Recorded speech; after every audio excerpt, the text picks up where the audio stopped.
Chút lâm pi ca hình dùi nằm mê mô đình kinh em tung nhìn cái hình dùi mi ân lên nó vang khô ra hông này nang ngao kỳ nào lung xiết nêu lâu na asot tay cái hình ngay na vang adai de ui nào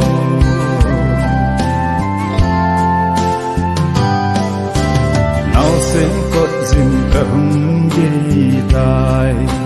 sẽ post repost atam zin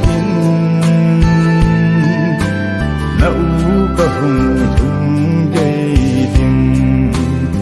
giống lệ na cái hình yêu dinh nhẹ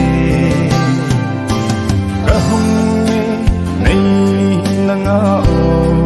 kỳ nào lung xiết nêu mũ lô na asot tay cái hình ngay na vang adai de ui nào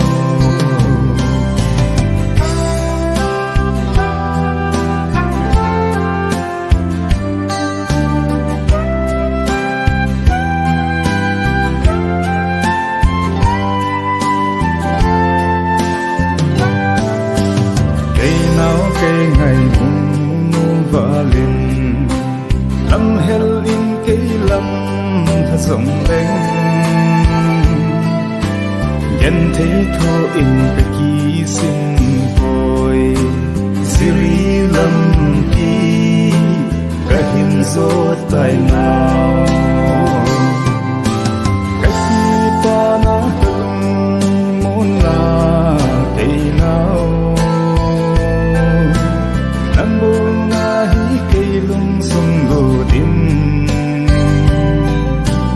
cái hình ngay này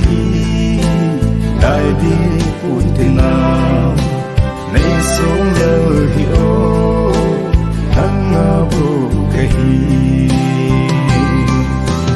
cả hôm này na ngao kỳ nào lung xiết nhiều mũ lâu na asot tay